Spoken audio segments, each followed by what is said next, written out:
(1995년도) 이후서부터 3~4년 동안에 공급된 전원주택이라든가 카페라든가 음식점이라든가 이런 것들이 현재 공급되어 있는 시장에 이미 그 3분의 1 정도가 당시에 이렇게 다 들었을 정도로 아주 그 엄청난 이 농촌 시장에 이 영향을 미쳤죠. 우리 양평군이 천혜의 어떤 그런 자연 환경을 가지고 있기 때문에 어느 지역보다도 그런 남한강, 북한강 주변에 이런 여러 가지 전원주택 외에 이런 시설들이 들어섰는데 IMF 이전의 어떤 하나의 1단계라고 친다면은 IMF 이후에 2000년대 상반기 들어서면서 과거처럼 그 과시형, 별장형의 전원주택 시대가 아니고 실수요자 위주의 진짜. 그래서 실거주라든가 각 읍면에도 또 이런 특성화 초등학교가 지정되고 이래서 그 젊은 세대들이 유입되는 어떤 하나의 또 전기를 마련했다. 그래서 노령층이나 뭐 은퇴자들이 오는 전원주택에서 이제는 실제로 사는 그 젊은 세대들이 들어와서 사는 이런 그 계기가 됐다. 그리고 그 이후에 이제 또 그 2000년대, 2010년대 이후에는 좀 더 현실화돼 가지고 전원주택 시장이 좀 더 더욱더 실수요자 시장으로 개편되면서 토지도 한 100여 평, 또 주택 평수도 오히려 30평 이하의 소규모로. 그래서 하다 보니까 이제 말 그대로 전원주택 하면 노령층이나 은퇴자들의 시장이었는데 이제 진짜 이제 30대, 40대의 어떤 젊은 세대들이 와서 사는 이런 시대로 확실하게 이제 자리 잡았다.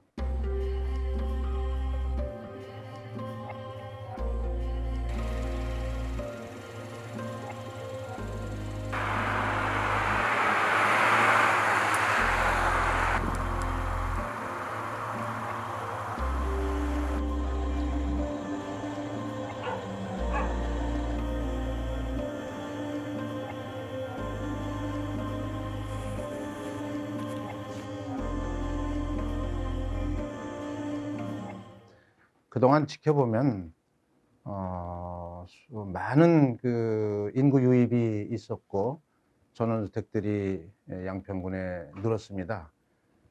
매년 하루가 다르게 집들이 지어지고 이런 모습들을 봤고 인구는 꾸준히 늘었던 걸로 알고, 최근에는 좀 줄은 걸로 알고 있습니다만, 이렇게 해서 긍정적인 측면도 있다고 보는데, 안타까운 것은 좀 난개발이 이루어져서 너무 무질서하게 또는 자연 경관을 해치는 이런 집들이 주로 부동산 개발업자라든가 이런 사람들에 의해서 지어지는 모습을 보고 안타까움을 금할 수가 없었습니다. 가령 예를 들면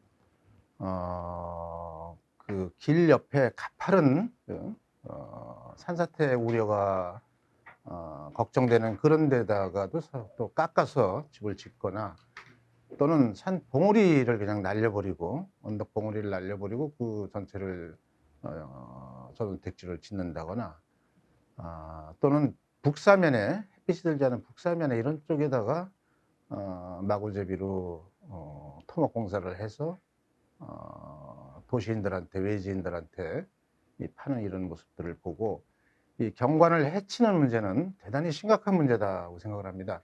왜냐하면 양평은 땅이 넓고 산지가 많고 또 아름다운 경관을 가지고 있는 물도 있고 산도 있고 이런 아름다운 그 지역인데 이 경관을 고려하지 않고 그 경관을 해치게 되면은 결국은 나중에 그 가치가 자연이 가지고 있는 땅이 가지고 있는 상대적 가치와 절대적 가치가 있습니다.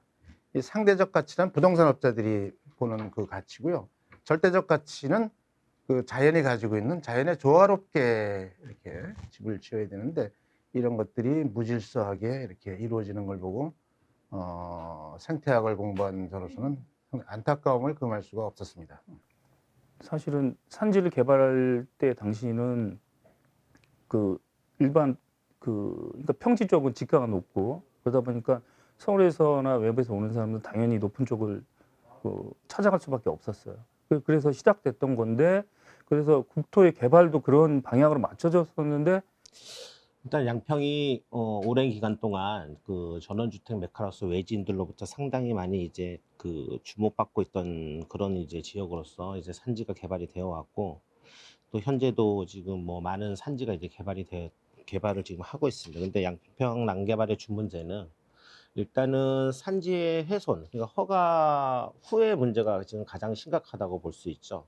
왜냐면 어떤 사업자의 이제 경제성 어려운 경제성 부족이라든가, 그다음에 이제 좀 무책임한 그런 이제 무책임성에 있고, 또 하나는 컨설팅과 설계라는 이제 업체들의 전문성 부족, 그다음에 인허가만 받고 보자는 어떤 그런 질적 수준이라든가, 세 번째는 이제 담당 공무원들의 전문성 부족, 그다음에 잦은 인사 이동, 이제 그리고 소국 행정으로 이제 볼 수 있습니다. 그래서 이런 문제들이 지금까지 계속 번복되어 왔기 때문에 그 사후에 일어날 수 있는 부분에 대해서는 전혀 관리가 안 되어 있고 그러다 보니까는 지금 이런 문제점이 발생됐고 이제 양평도 토지 개발 문제점에 있어서는 그 표준화된 매뉴얼 정도는 만들어서 같이 어떤 공통된 그 매뉴얼로 이렇게 좀 만들어서 표본을 만들어야 되지 않을까 하는 그런 생각입니다.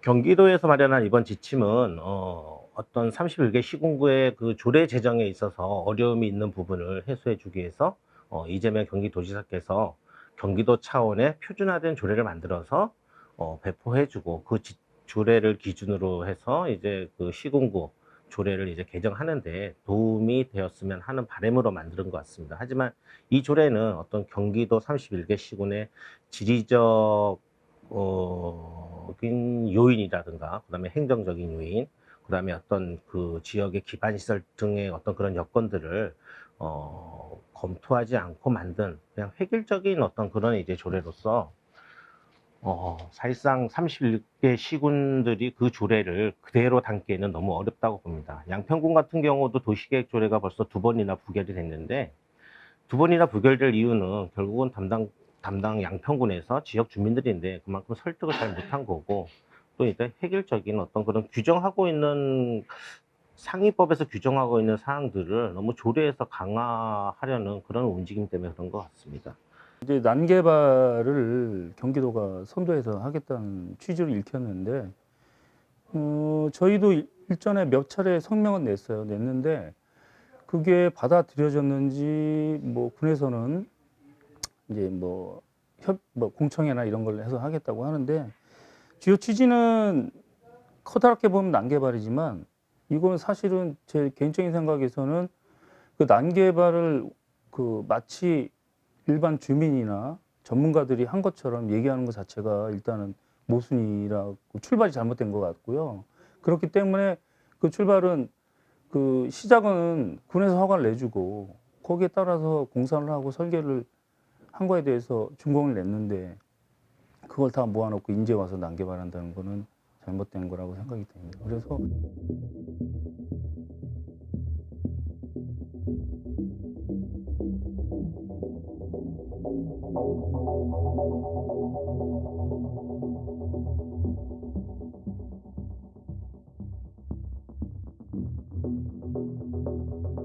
경사도는 현재 산지관리법에서 규정하고 있는 25도를 규정하고 있는데 이 부분에 있어서는 약간의 이제 강화는 필요하다고 느껴집니다. 예. 그리고 이제 기준 지방고는 양평군과 사업을 컨설팅하는 이제 용역업체들의 좀 문제점이 있었던 것 같습니다. 양평군에서는 기준 지방고를 선정함에 있어서 어쨌든 산지관리법에서 규정하고 있는 그 임상도의 기준에 인경지를 기준으로 적용을 했어야 되는데 설계 업체에서 이 기준을 정하지 않고 어떤 개발 사업된 토지의 기준으로 하다 보니까 점점점 기준 지방고가 높아진 거거든요. 그래서 기준 지방고도 어쨌든 산지관리법에서 규정하는 인경지를 기준으로 임상도를 기준으로 해서 한다라면은 개발 사업은 있어서 그 부분에 있어서는 좀 경사도와 기준 지방고 문제는 해소되지 않을까 저는 이렇게 생각합니다. 그 경사도하고 뭐 표준 지방고 사실은 그 건축 쪽에서도 선뜻 와닿지는 않아요. 우리가 이제 경사도 해봤자 지붕각 따지고 그랬었는데 여기는 산에 그 집을 지을 수 있는 그 각도를 표준 경사도 25도 미만으로 현재 되어 있는데 이거를 지난번 지침에서는 뭐 15도까지 낮추겠다고 하는 거거든요. 근데 실질적으로 15도로 낮춘다면은 우리가 흔히 그냥 부어체로 얘기하면 완만한 집안 정도밖에 안 돼요. 이런 집안에서 뭐 집 짓는 건 쉽죠. 근데 경기도 전체 인구로 봤을 때는 그 사실 산지 쪽은 이 북부하고 저희 이제 남부지만 저희도 북부에 보통 속한다고 얘기하는데 이쪽 산악 지형에 있는 몇몇 군밖에 해당이 안 돼요, 실질적으로. 뭐 김포에서 경사도 따지겠습니까? 그 김포 평해란 말도 있듯이 그렇듯이 근데 경사도는 그 이렇게 숫자로 정해서 될 문제는 아니고요. 그러니까 표준 지방고도 마찬가지로 이게 그 어떤 지형에 따라 그러니까 뭐 도로를 일률적으로 정해놓고 여기는 몇 메타 도로지만 이걸 저기 해발로 쳐서 얼마까지 딱 정해버리면 거기는 개발 아예 못하는 거거든요. 그러니까 거기 들어가는 뭐 도로의 높이가 높으면 그 높은 만큼 기준에서 거길 잡아야지 이 해발 기준 한다거나 이런 기준을 일률적으로 높이 잘라놓고 그 밑에만 해 이거는 조금 맞지 않을까. 나중에 산을 쳐다보면 이렇게 사람 머리채 이렇게 자른 것처럼 보이는 오히려 더 자연스럽지 않은 현상이 생길 수밖에 없어요. 그러니까 지형에 맞게끔 거의 우리가 이제 뭐 그 스카이라인 이렇게 얘기를 하는데 그 산세에 맞춰서 집이 지어진다면 그게 더 예쁠 거로 보여집니다. 그렇게 표준지방고는 딱 선에 묶이면 안 된다라는 게 제 생각입니다.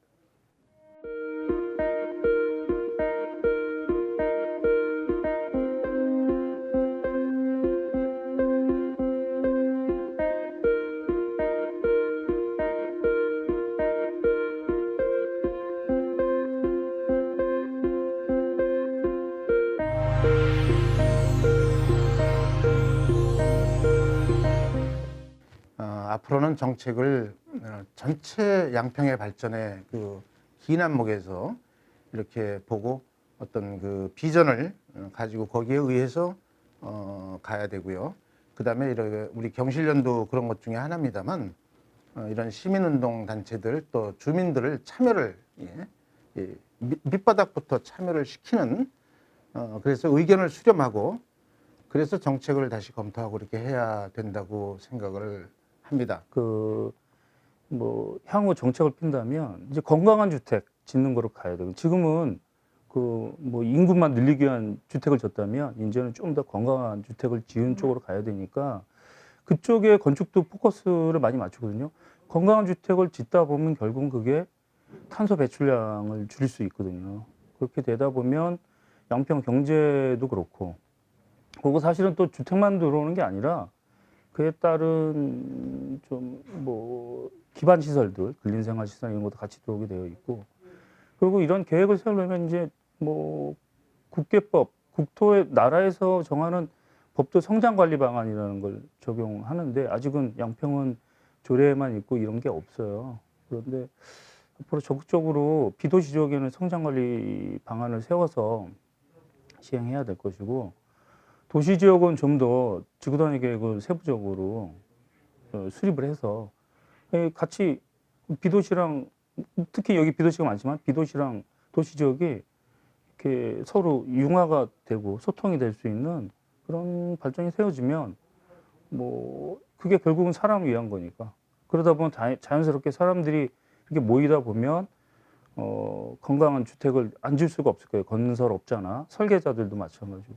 그런 쪽으로 발전돼 가야 된다고 봅니다. 공무원은 능동적인 자세에서 이제 능동적인 자세 이제 적극 행정을 이제 해야 될 거고요. 그다음에 개발 사업자는 책임감과 의무감을 가지고 좀 질 높은 제품을 이제 제공해야 될 거고, 또 설계업자는 좀 우수한 사업 컨설팅을 통해서 난개발을 유도하는 것이 아니라 좀 난개발을 최소화할 수 있는 그런 어떤 사업을 추진한다라면은 양평의 난개발은 없어질 것이라고 생각합니다.